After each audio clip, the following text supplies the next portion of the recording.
The oppressive Arkansas heat shimmered over the asphalt of Crestwood Drive, melting the very air around the neat, brick-fronted houses that lined the street in Little Rock. It was the summer of 1984, a year marked by Cold War anxieties, Olympic triumphs, and the burgeoning sound of pop music blasting from boomboxes across America. But for the Holloway family, August 16th began like any other humid Thursday, utterly unremarkable in its normalcy, yet destined to become etched into the grim annals of unsolved mysteries. Arthur Holloway, 42, a foreman at the Jacuzzi Brothers plant, was up before dawn as always. His robust frame, accustomed to demanding physical labor, moved with a quiet efficiency through the kitchen. He brewed a pot of strong coffee, the aroma mingling with the faint sweetness of honeysuckle wafting in through the screen door. Martha, his wife, 40, a part-time librarian at the main library branch, usually joined him for a cup, a moment of shared peace before the day's relentless march. She had been gently chiding Sarah, their vibrant 16-year-old, about her recent foray into driving lessons, half joking about the car's safety, half worried about her daughter's newfound independence. Thomas, their youngest, a boisterous 8-year-old, was currently obsessed with the latest Saturday morning cartoon, Voltron, Defender of the Universe, and would soon be roused by the smell of bacon, ready to dissect every bug in the backyard or recount his latest G.I. Joe adventure. These were the mundane, precious details that painted the tapestry of their lives. This morning, however, Martha's side of the bed remained undisturbed. Arthur, a man of routine, found this deeply unusual. Martha was a creature of habit, meticulously organized. He called her name softly, then a little louder. No response. A knot of unease began to tighten in his stomach, cold and clammy despite the heat. He checked Thomas's room, the small bed perfectly made, Thomas's favorite teddy bear, Barnaby, sitting propped against the pillow, exactly where Thomas would never leave him. Sarah's room was similarly pristine, her collection of hairspray cans and makeup neatly arranged on her dresser, her Walkman headphones coiled beside her bed. It was too neat, too quiet. A disturbing, sterile order that felt utterly alien to the bustling energy of his family. He walked through the house, a growing dread creeping up his spine. The back door, usually locked with a sturdy deadbolt, was ajar, rattling faintly in the barely perceptible breeze. The family's beige Ford LTD station wagon, Arthur's pride and joy, was gone from the driveway. He checked the garage, nothing. His tools, his fishing gear, all exactly where they should be. No signs of a struggle, no overturned furniture, no broken glass. Just an eerie, echoing silence where the vibrant chaos of family life should have been.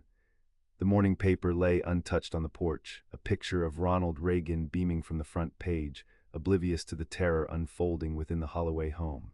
Arthur paced the living room, his mind racing through a dozen impossible scenarios. Had Martha taken the kids to visit her sister in Hot Springs without telling him? No, she would never do that without a note, without a call. Had they gone for an early morning drive? Improbable, especially with Thomas. He picked up the rotary phone, his fingers fumbling as he dialed Martha's sister, Eleanor. The phone rang 8 times before Eleanor's sleepy voice answered, full of confusion. No, she hadn't seen them, hadn't heard from them since Tuesday. Panic, cold and sharp, finally gripped Arthur. He called the Little Rock Police Department. The dispatcher on the other end, accustomed to late-night pranks and domestic squabbles, listened with a practiced skepticism, her voice flat and impersonal. A missing family, no signs of forced entry. Mr. Holloway, are you sure they didn't just go out for breakfast? Or maybe Mrs. Holloway took the children to the lake. People do that sometimes without telling their spouses. Arthur, a man who rarely raised his voice, felt a surge of indignation, bordering on fury. They don't just go out, ma'am, not like this, something's wrong. Terribly wrong. He could hear the thinly veiled implication in her tone, the unspoken suggestion that he himself might be involved, or at least exaggerating. By mid-morning, 2 uniformed officers, Detective Miller, a fresh-faced patrolman barely out of the academy, his uniform still stiff with newness, and his seasoned partner, Detective Davies, arrived. They swept through the house, their flashlights probing every corner, their boots tracking dust onto Martha's meticulously cleaned floors. Miller was struck by the absence of the usual clutter, the subtle disarray that signified life. There were no dirty dishes, no discarded comic books, no clothes tossed over a chair. It was as if the family had simply evaporated into the humid air. Davies, a man whose weary eyes had seen too much of Little Rock's underbelly, noted the back door. No signs of forced entry here, Miller. Looks like they either left willingly or were taken by someone they knew, no struggle evident. He checked the perimeter, the flower beds undisturbed, the small patch of grass immaculate. The quiet suburb felt profoundly unsettling. Miller, still learning the ropes of investigative work, scribbled notes in his small pad, trying to reconcile the placid suburban scene with the unsettling void left behind, a void that screamed of a forced, unnatural departure. The initial investigation was a whirlwind of frantic activity, fueled by the sheer anomaly of an entire family vanishing without a trace. Neighbors were questioned, their recollections a patchwork of mundane details. Arthur waving goodbye, Sarah jogging, Thomas chasing a butterfly. No one had seen anything truly out of the ordinary. The Holloway's closest friends, the Millers from 2 doors down, no relation to the detective, described them as a picture-perfect American family. No known enemies, no financial troubles, no marital discord at least, none that were apparent from the outside. The community, at first shocked, quickly rallied, organizing search parties and prayer vigils. Yellow ribbons, a somber symbol of hope and remembrance, began to appear tied around oak trees and lamp posts across Crestwood Drive, stark against the summer green. Arthur, racked with guilt and fear, could offer little beyond his routine. He recounted the phone calls, the growing dread, the emptiness of his house. The police, following standard procedure, ran background checks on Arthur, meticulously scrutinizing his life, his finances, his relationships. He cooperated fully, desperately wanting to help, but feeling increasingly alienated, a suspect in his own tragedy. The psychological toll was immense. He'd lost his family, and now his community, his very identity, was under suspicion. Every glance from a neighbor, every hushed conversation, felt like an accusation. Days bled into weeks. The beige Ford Ltd. was found abandoned in a desolate stretch of road near the Ouachita National Forest, about 40 miles southwest of Little Rock. The sun-baked asphalt gave way to a dirt path, overgrown with weeds, leading to a small, almost imperceptible turnoff where the car sat. Its tires were flat, the gas tank empty, and a thin layer of dust covered its exterior, suggesting it had been there for some time. The interior, however, was spotless, wiped clean of any discernible fingerprints or forensic evidence. The only item found was a crumpled, faded map of Arkansas, open to the Ouachita region, tucked under the passenger seat. It seemed deliberately placed, or perhaps deliberately left behind, as a false lead designed to send investigators on a wild goose chase through the dense, unforgiving woods. Search teams, armed with old-school walkie-talkies and maps, combed miles of rugged terrain, calling out names, but found nothing. The forest seemed to swallow their hopes whole. The discovery of the car only deepened the mystery. Why abandon it there? If they were planning to disappear, why leave a perfectly good vehicle where it could be found, offering no explanation? The police theorized about everything from a carefully orchestrated family getaway to a targeted abduction by someone skilled in evasion. But without bodies, without witnesses, without a clear motive, the investigation stalled, slowly turning into a frustrating cycle of dead ends and cold trails.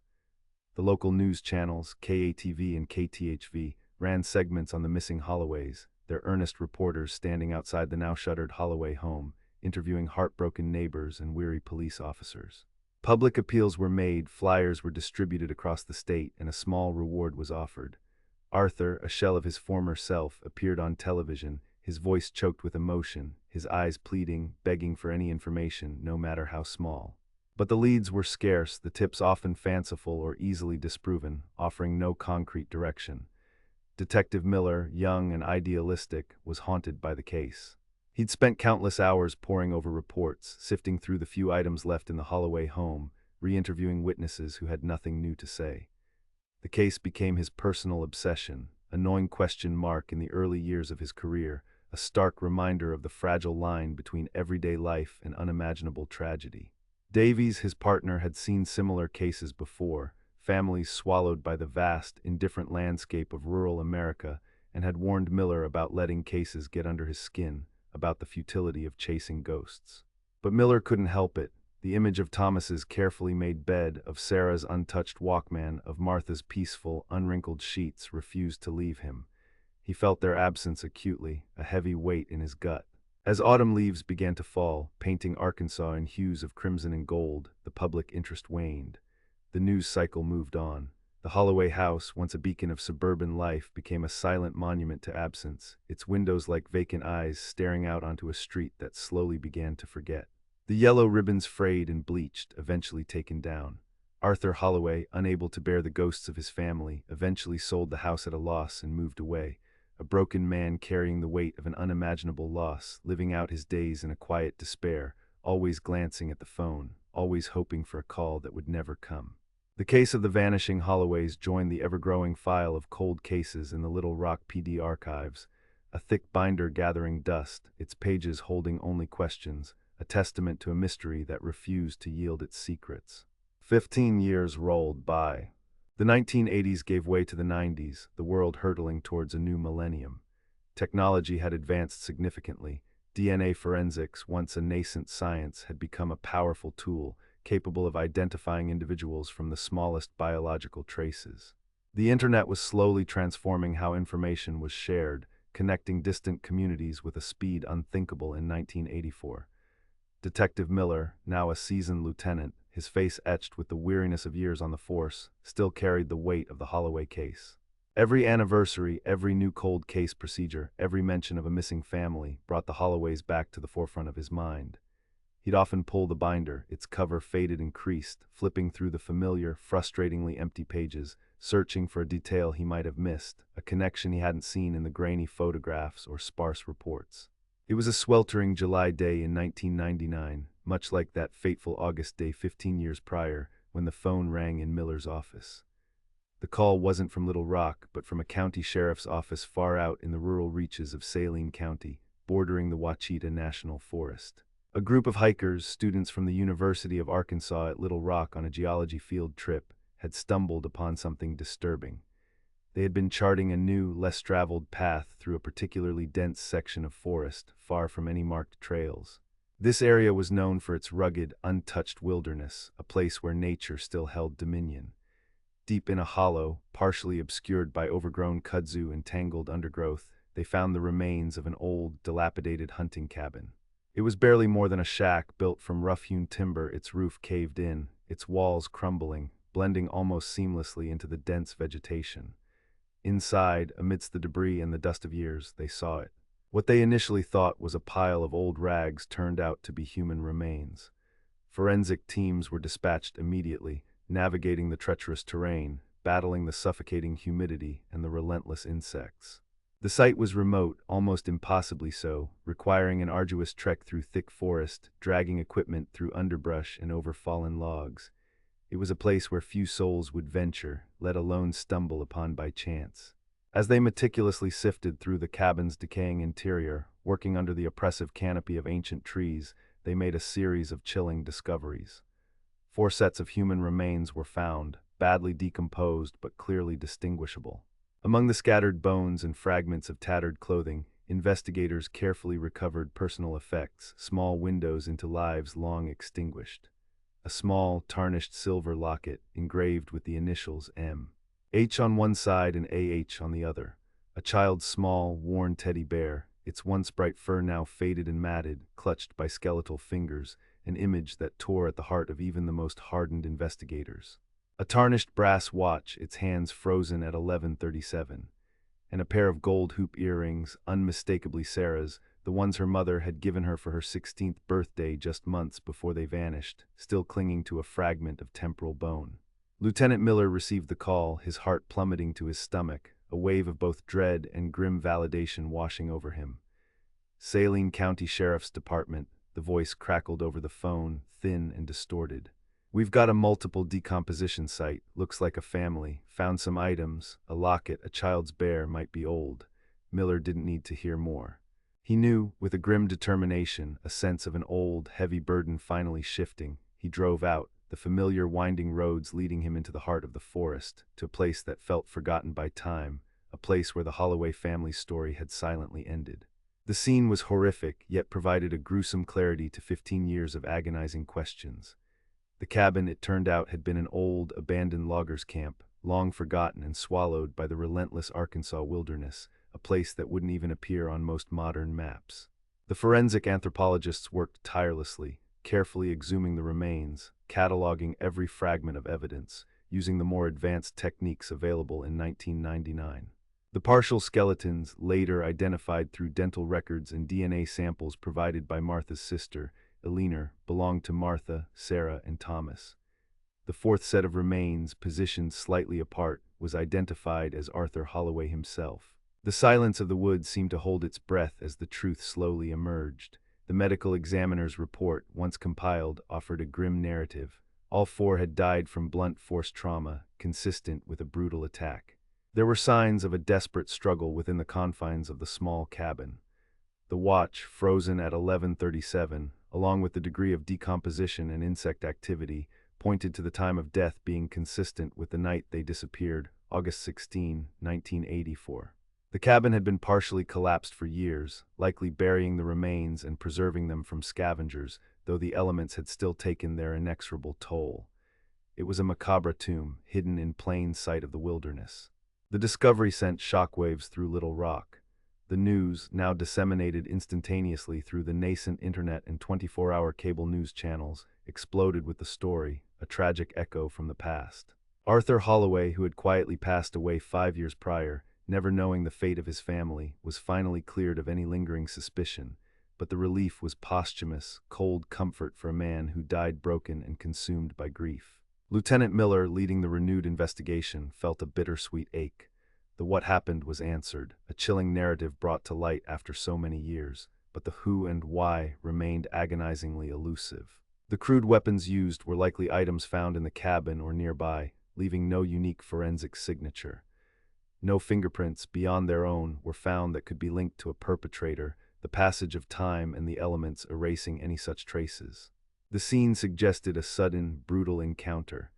Perhaps the Holloways had stumbled upon someone occupying the remote cabin, a drifter, a transient, someone hiding from the law in the deepest parts of the forest. Or perhaps they were lured there, a more sinister, premeditated possibility that felt even more chilling.